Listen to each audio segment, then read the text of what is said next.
Olá galera, hoje o nosso programa está muito especial. Hoje a gente vai visitar, vai na casa de uma pessoa muito ilustre, vai falar um pouco da vida dela, a gente vai conhecer essa pessoa que realmente vai fazer a diferença aqui em Tubarão. Hoje nós temos o prazer de conversar com o nosso prefeito eleito, Juarez Ponticelli. Vem comigo, porque o programa Confraria é feito especialmente para você.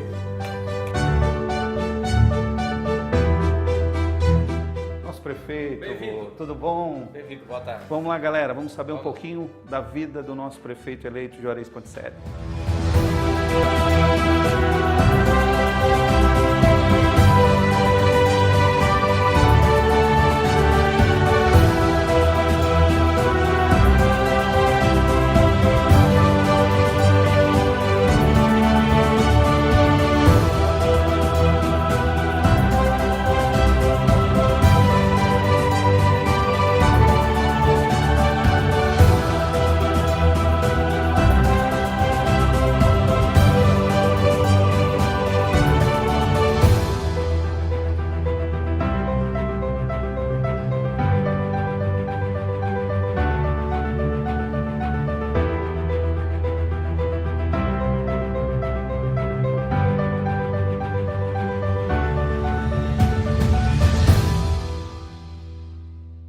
Bom, primeiramente agradecer, receber a equipe do Confraria aqui na tua casa, que eu estava ali na sacada vendo ali uma vista maravilhosa, né? Então, quando tu queres o que, assim, criar expectativa, tu vai naquela sacada ou não? Não tenho dúvida. Minha saudação a todos os telespectadores. Muito obrigado pelo convite que vocês me fizeram, é minha alegria estar aqui no programa. E dizer que o que eu gosto muito nesse apartamento é exatamente o visual, né? Eu brinco sempre com os meus amigos e as pessoas que vêm de fora para cá, principalmente que não conhecem a cidade, se encantam pelo visual da cidade que tem. O nosso rio é um grande patrimônio que a cidade ganhou. A natureza foi muito generosa conosco. Pena que o homem tem feito tanto mal para o Rio Tubarão, né? Eu fico muito triste e especialmente em dias de chuva, eu tenho assistido cenas daqui que são deprimentes. Sabe, quando você vê o esgoto todo sendo lançado diretamente no rio, são mais de 100 mil pessoas cujo esgoto doméstico, sanitário, é diretamente lançado nesse rio, que é essa riqueza toda. Isso acaba comprometendo todo o complexo lagunar e é lamentável, né, que a gente não tenha conseguido ainda sensibilizar o governo federal, porque essa é uma ação que não depende só do Tubarão, que depende de recursos para desassorear, para investir na despoluição, para cuidar. Aqui na nossa cidade, nós fazemos o esgotamento sanitário acontecer, né? Esse processo todo foi privatizado há algum tempo já com esse objetivo e ainda não aconteceu, porque isso tudo, além da beleza que a gente compromete aqui, e o rio é o nosso grande patrimônio, a gente acaba fazendo mal ainda maior, que é comprometer o complexo lagunar, né? Lagoa de Santo Antônio, a Lagoa de Maruí, porque... E o rio vai desembocar lá, né? Claro, e aí, Kleber, o que a gente costuma fazer é culpar ainda o dejeto da suinocultura. Eu digo sempre que a gente costuma colocar a culpa no porquinho de Braço Norte, no dejeto do carvão lá de Lauro Miller e da região toda. Todo mundo tem um pouquinho de culpa. Não, nós temos mais culpas. E nós temos ficar vendo esse rio todo dia, nada melhor, né? Porque tem uma visão extraordinária do rio ali, bem ampla, então ele é teu amigo diariamente. É né? verdade, é verdade. Eu curto muito esse visual, é um belo visual. Eu espero que no governo, eu e o Caio possamos dar um pouco mais de atenção para o nosso Rio Tubarão. A gente combinou que a gente não ia falar sobre projetos, sobre política, mas está na veia esses dias. Eu vejo assim que estás bem ansioso, né? Estás bem contente com tudo isso. Eu acredito que ser prefeito de Tubarão parece assim que foi uma das tuas maiores conquistas, né? É assim, ó.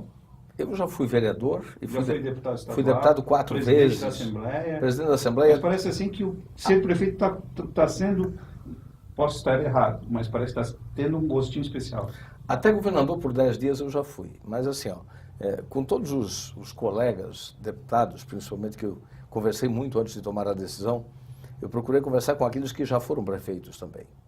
E a última conversa que eu tive foi com o deputado Neudi Sareta, de Concórdia, que já foi vereador, já foi deputado, já foi presidente da Assembleia e foi prefeito. E ele disse, Juarez, você já foi tudo, eu já fui tudo que você foi. Fui vereador, fui deputado, fui presidente da Assembleia. Você ainda não foi tudo que eu já fui, porque eu já fui prefeito também. E eu quero te dizer que de todos os mandatos, o mais difícil de conquistar e o que me deu mais satisfação pessoal, apesar de ser o mais difícil de executar, foi o mandato de prefeito. Porque você consegue efetivamente liderar processos que podem influenciar e mudar a vida das pessoas. Então, eu estou, Kleber, mesmo consciente das dificuldades que não serão pequenas, a gente está sentindo já nessa transição que o buraco é muito grande, que os noticiários já estão trazendo dívidas, algumas notícias agora. Exatamente. Valores bem elevados. Vamos chegar a quase 200 milhões de dívidas, né, para um orçamento que não chega a isso no ano inteiro. Além disso, são muitas demandas reprimidas na área da educação, da saúde, de investimentos. Eu estava até ontem conversando com lideranças locais, até me disseram assim, o prefeito ele tem, dos 4 anos, ele tem 3 anos de execução. Porque o primeiro é para arrumar casa. Mas assim, eu e o Caio estamos muito determinados, sabe, com muita vontade. Isso não nos assusta. Preocupa, evidentemente. A gente sabe que as medidas que terão que ser adotadas serão amargas, né, porque tem que reduzir a estrutura, tem que cortar cargos, tem que limitar as nomeações, tem que economizar, tem que dizer muitos nãos. Mas eu estou preparado para isso, porque o desafio é grande e exige coragem para o seu enfrentamento. Estou com muita coragem, com muita vontade, com muita determinação.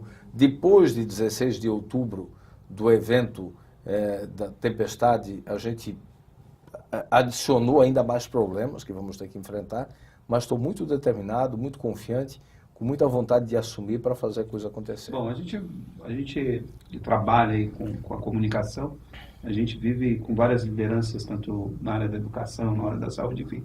E eu vejo todo mundo assim com uma positividade, a gente conversa no teu nome, todo mundo acredita que vai fazer uma boa gestão. Então, por exemplo, assim, está levando a confiança dessas pessoas nas costas, uma grande responsabilidade para isso.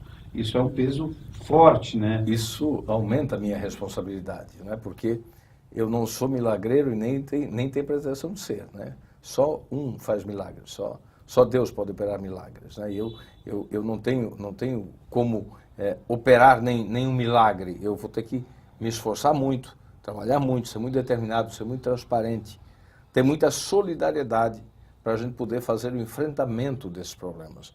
Mas, repito, eu estou muito motivado para isso, porque eu acho que no momento da crise, da dureza, da dificuldade, você busca uma energia que não sabe nem onde ela está e tem mais coragem para decidir, tem mais solidariedade das pessoas para lhe apoiar nessas decisões que não são fáceis. Criar cargo público é uma tranquilidade. Fechar cargo público é difícil, especialmente aqueles que são de indicação política. Então, eu tenho consciência do tamanho desse desafio, mas, repito, estou muito sereno, estou muito confiante em Deus, estou muito determinado a fazer o melhor para a nossa cidade. Tubarão tem pressa. A nossa cidade já liderou uma região inteira e vem perdendo esse espaço ao longo do tempo. A gente tem que fazer esse esforço para recuperar, para fazer a nossa cidade voltar a liderar toda a região, porque essa é a nossa vocação. Bom, antes de nós para o intervalo comercial, a gente vê, né, a gente observa através do Facebook, através das redes sociais, através do noticiário, que tu já está trabalhando já. Tu não esperou tomar posse, tu não está esperando no dia 1º, nem o dia 2 de janeiro. A gente já vê que tu já está executando um papel já de prefeito, ou muito mais que isso, antes mesmo de ser, né? Assim, Kleber, na segunda semana a gente já foi para Brasília, nós já temos várias ações encaminhadas, muito positivas, batemos a porta dos gabinetes de deputados e senadores, não só os da nossa região, mas de outras regiões também, parlamentares com quem eu construí relações ao longo da minha carreira, ao longo dos 4 mandatos de deputado que tive, e encontrei muita receptividade. A maior delas até aqui, em termos de generosidade, do deputado Jorge Buera, que já destinou 4.650.000 das suas emendas, que significa 1/3 das emendas que ele tem direito de indicar, para a cidade de Tubarão, para a gente investir em educação e saúde prioritariamente, porque esse foi o compromisso mais forte que assumimos durante a campanha. Mas outros parlamentares também já sinalizaram, e a nossa expectativa é de chegar no mês de fevereiro, quando eles detalham no orçamento da União essas ações, e aí sim a gente vai poder chegar a um volume que eu imagino aí na ordem de 6, 7, quem sabe até 8 milhões de reais, para a gente ter essas parcerias para alavancar as primeiras ações. Só que, vindo esse dinheiro, isso vai exigir também mais esforço de nossa parte, porque a gente tem que ter os recursos para dar a contrapartida desses investimentos federais. Então a gente está pensando em tudo isso, por isso eu e o Caio não poderíamos esperar para tomar posse. Tem ações que a gente precisa antecipar, como estamos fazendo nessa transição, coletando informações, preparando alguns projetos já que vamos encaminhar para a Câmara logo no dia 2 de janeiro para mostrar que o nosso governo vai começando desde o início. Bom, gente, esse primeiro bloco está chegando no final, você não saia daí que a gente vai saber um pouco mais da trajetória de Juarez Ponticelli, nosso prefeito eleito aqui de Tubarão. I was shopping for some dapper rapper gear till this track pimp slapped and harassed my ear. It captured my attention from the very first listen. It had me hooked in an instant.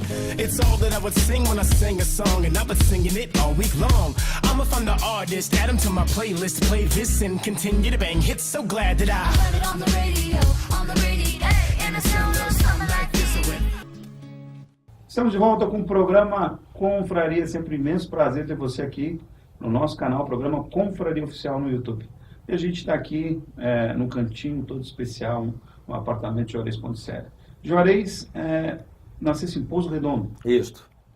Pouso Redondo é o centro geográfico de Santa Catarina. Por isso, Pouso Redondo é conhecida como município coração do estado. Ele fica no epicentro de Santa Catarina. Seria o meio... Reconhecido pelo IBGE, é o meio do estado. Fica entre Rio do Sul e Lages, pela BR-470, fica a 130 quilômetros de Blumenau, em direção a Lages. A 130 de Blumenau e a 100 quilômetros de Lages. A tua família está toda lá? A minha família, meu pai e minha mãe, sim, ainda moram lá, no interior, na roça ainda, onde eu nasci. Pouso Redondo, interior de Pouso Redondo. Interior de Pouso Redondo. Onde tu nasceu? Na comunidade de Pouso da Caixa. Onde tu nasceu? Que é uma comunidade interior, eles na moram roça. A vida inteira. Eles moram a vida inteira lá, estão lá ainda. Mas tu trabalhou na roça? Eu trabalhei até 15 anos. E o que colhia, que plantava? Plantávamos fumo, milho, mandioca, feijão. Eu trabalhei até 15 anos na roça. Aí eu queria estudar, e em Pouso Redondo naquela época não tinha nem ensino de segundo grau ainda, como se chamava na época. Aí eu fui para Rio do Sul, que é a cidade mais próxima, a cidade maior. É normal e científico tinha na época, né? E eu fui para Rio do Sul, estudei em Rio do Sul. Para estudar eu tinha que trabalhar. Trabalhei de garçom da lanchonete do Nardelão, no Rio do Sul. Em Rio do Sul. Depois fui empacotador de caixas no mesmo supermercado, para poder pagar a pensão e custear os estudos, para mim poder estudar à noite. E depois de formado, me formei em 83. No ensino médio? No magistério, eu concluí magistério, ingressei via concurso público no magistério em 84, fui professor de escola multisseriada, que tinha na época a chamada escola isolada, depois fui secretário de escola no final do primeiro governo AMIN, em 85 e 86, e em 87 eu vim para Tubarão para cursar Química Industrial na Unisul. Que na época nem era Unisul ainda, era FESC. Bom, voltando lá para a roça. Né?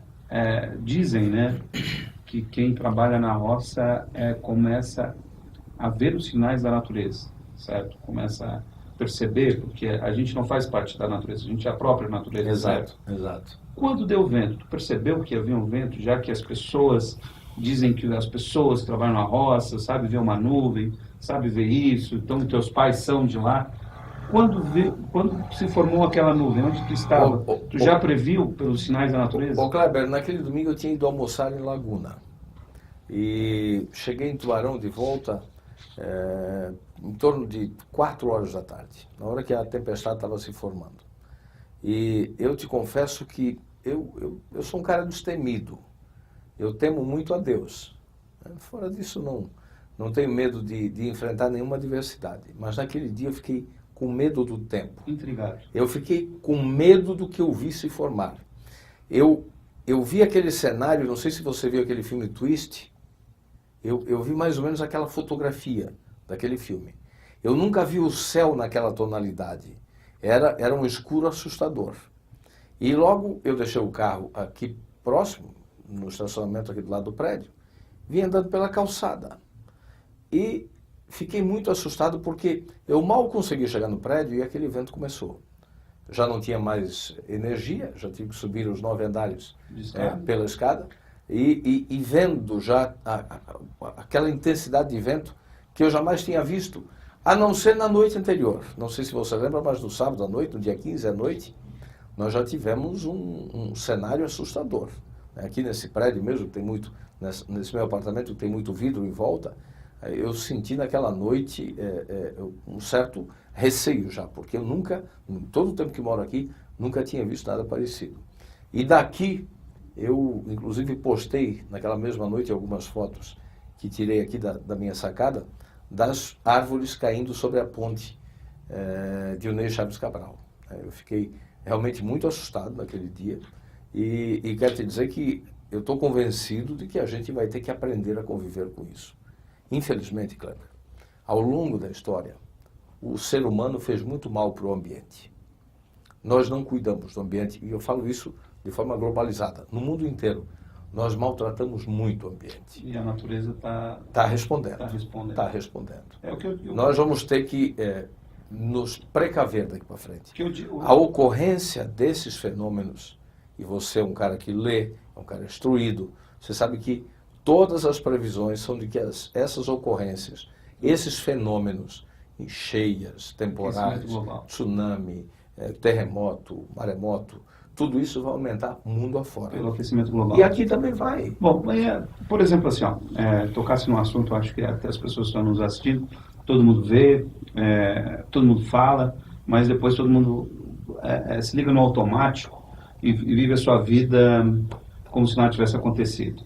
Então, por exemplo, assim, todo mundo, até eu acho uma lição divina, enfim, todo mundo dizia que não tem tempo nessa correria, e naqueles dias que faltou energia, que não tinha celular, até eu, minha esposa, meus filhos, ficamos na sacada conversando, e há tanto tempo que não ficávamos, que era sempre ilhas dentro de casa, um no videogame, outro na TV. Então, parece sim que Deus nos mostra a capacidade que a gente pode ter tempo para se reunir em família.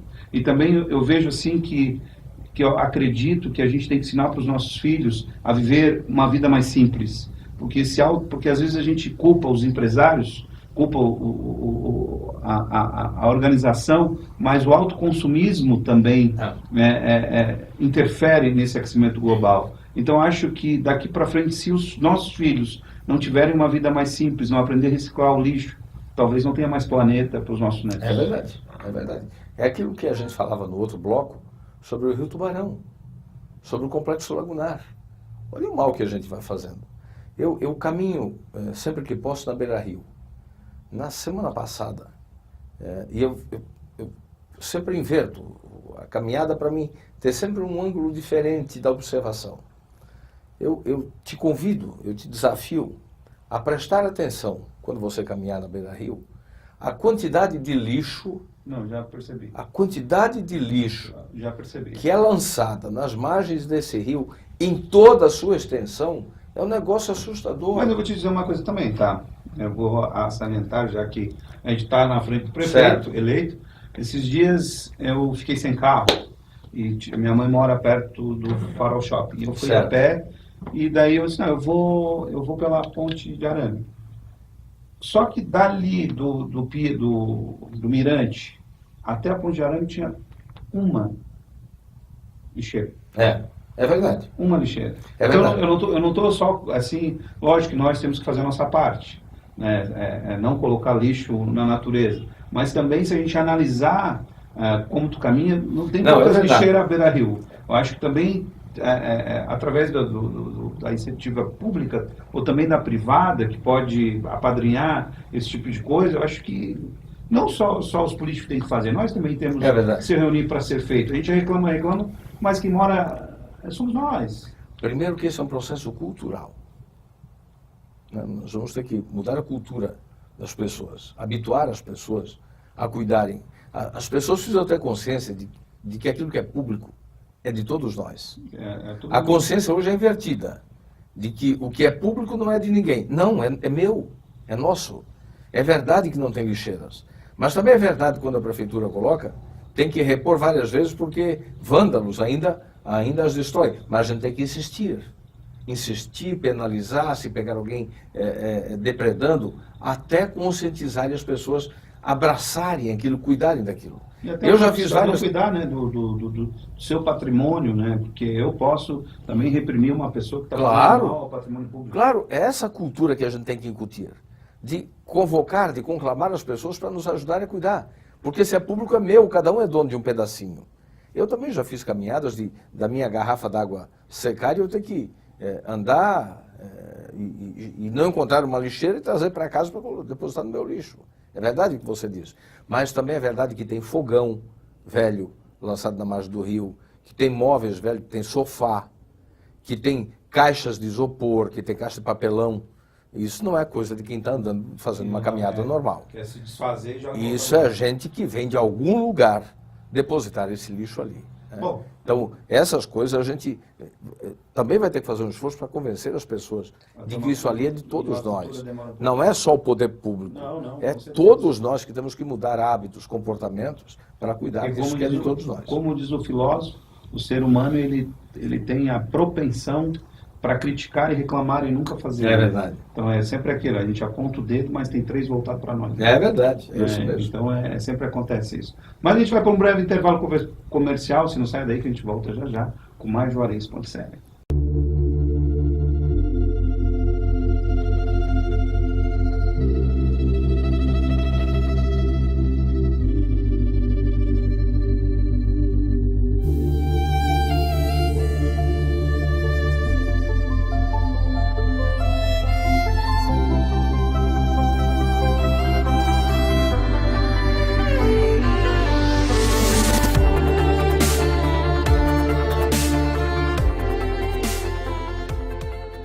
Estamos de volta com o programa Confraria. Nós estamos aqui no apartamento, na casa do nosso prefeito eleito, Juarez Ponticelli. Juarez, eu vejo que tu é uma pessoa, graças a Deus, com uma saúde boa, né? Todos que te conhecem sabem que tu gosta de cozinhar, né? E tu tem uma alimentação saudável?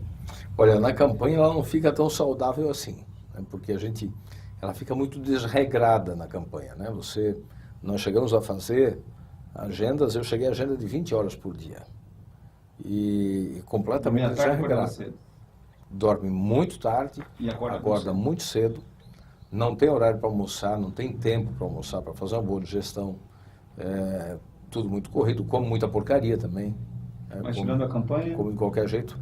Aí eu procuro melhorar um pouco, né? Mas assim mesmo ainda cometo alguns excessos. Eu preciso cuidar um pouco mais. E como dizem que o Juarez gosta de cozinhar, qual é o teu prato, assim, que tu diz que a galera lambe os Pois é, aí você vê que eu, quando digo que eu preciso mudar um pouco os hábitos, você vê que o meu principal prato já me entrega. É feijoada. Então, quando faz a feijoada, a galera... É o prato que eu mais curto fazer, porque eu gosto do ritual da feijoada, sabe?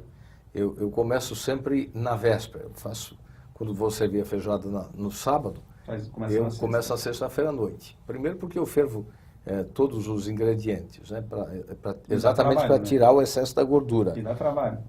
Dá trabalho, mas é uma coisa gostosa, aquela preparação toda. Então, eu fervo, tiro o excesso da gordura, deixo na geladeira, deixo na cervejeira à noite para, de manhã, só partir para a parte dos ingredientes, das verduras, de todos os demais ingredientes, porque a parte de carne está pré-cozida já.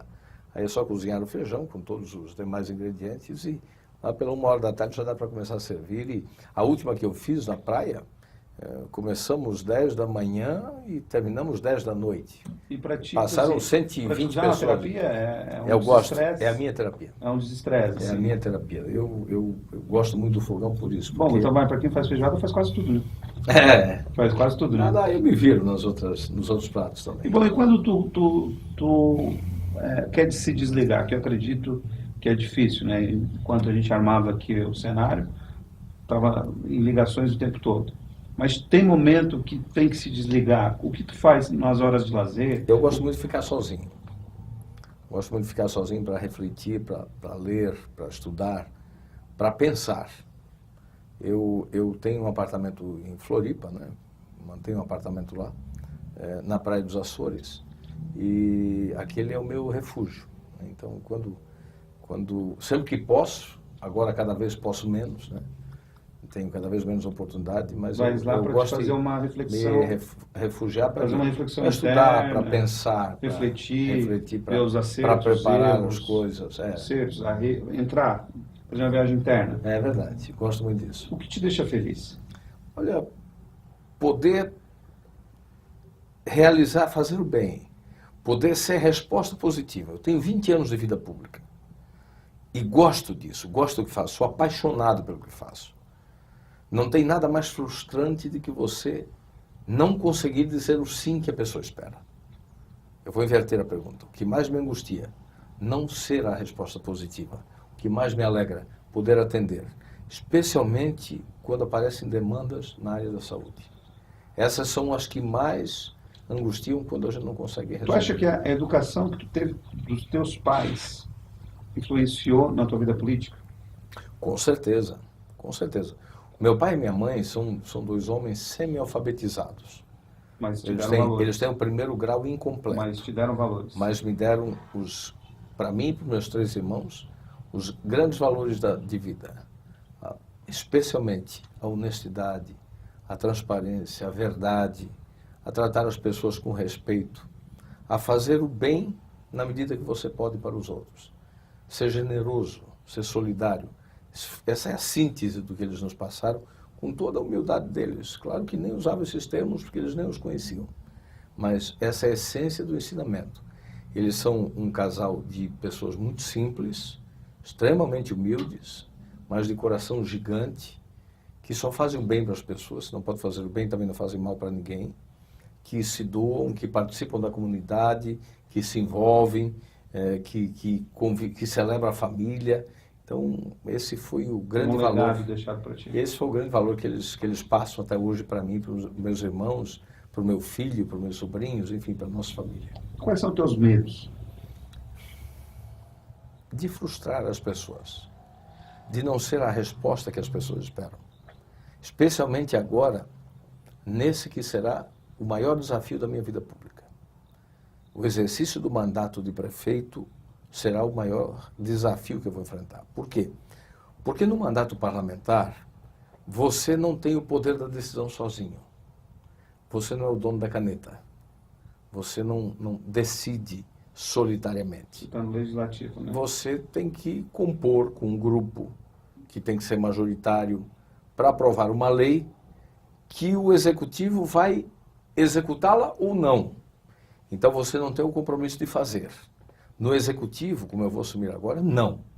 O poder da decisão passa pelo prefeito, claro, ouvindo os demais integrantes do governo, as pessoas que têm que ouvir.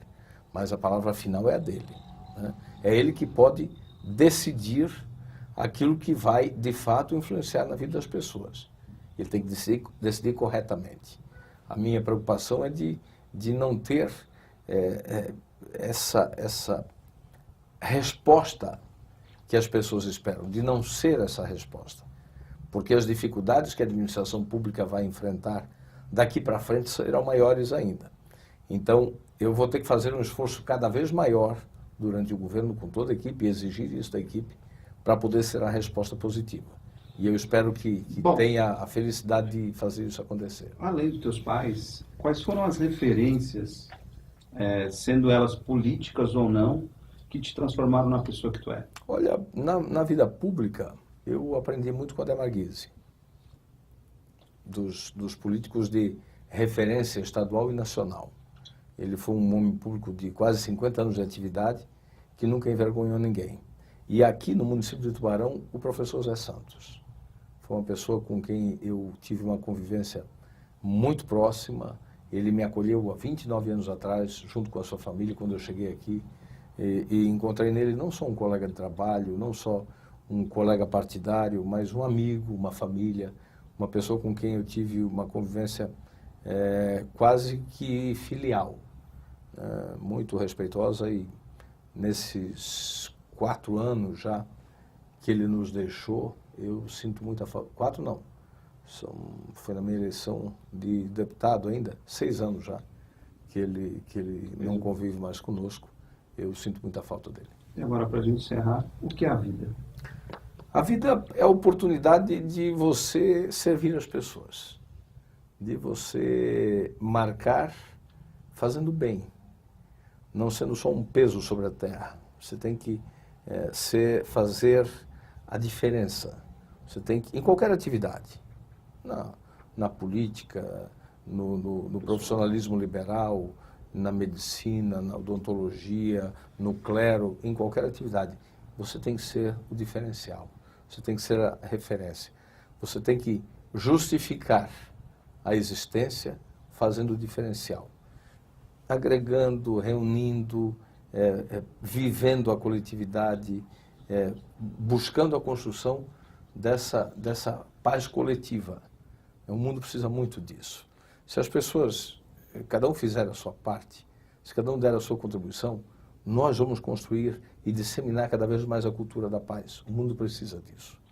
Nós precisamos correr atrás disso. Então, eu procuro sempre servir, porque isso volta para mim, isso me faz bem, isso me dá energia, isso me reanima. Quando eu consigo ser a diferença, ser a resposta positiva, eu me revigoro e me encorajo para fazer ainda mais. É isso que me motiva. Foi um prazer conversar contigo. Obrigado. Pena que o tempo é curto, né? A gente poderia ficar Mas nós teremos outras oportunidades. mais tempo conversando. Obrigado. Aí são 110 mil tubaronenses aí, é isso, né? Não, 104. 104 mil tubaronenses, na expectativa dos próximos 4 anos ser um pouquinho melhor. Então, obrigado, que Deus abençoe Amém. toda a tua gestão. Amém. E que daqui a 4 anos a gente agradeça, né, de ter... Mas não vamos falar antes dos 4 anos. Ah, com certeza. Então, um beijo no coração de vocês. Nós estamos aqui, época de Natal, época de Réveillon, sempre transformando nessas datas, as pessoas ficam um pouco mais sensíveis. Muito mais. Então, eu quero dizer para você, primeiro, levar essa data para o ano inteiro, mas aproveitar, nesse momento que a gente fica mais sensível, de perdoar aquele que te pediu perdão, de pedir perdão para as pessoas que você quer pedir perdão, amar um pouquinho mais, refletir um pouquinho mais, ter um pouco de mais paciência, tentar agregar a família, os filhos e os amigos, não deixar tudo isso para o depois, porque a vida é um fio, hoje nós estamos aqui, amanhã de repente nem estamos mais, daí se arrependemos daquilo que nós não fizemos. Então, aproveite esse momento, digamos, de reflexão natalina para fazer o que é o bem. E às vezes isso muda uma vida, a sua ou de outro. Eu vou ficando por aqui, eu quero que Deus abençoe a sua vida e até o próximo programa.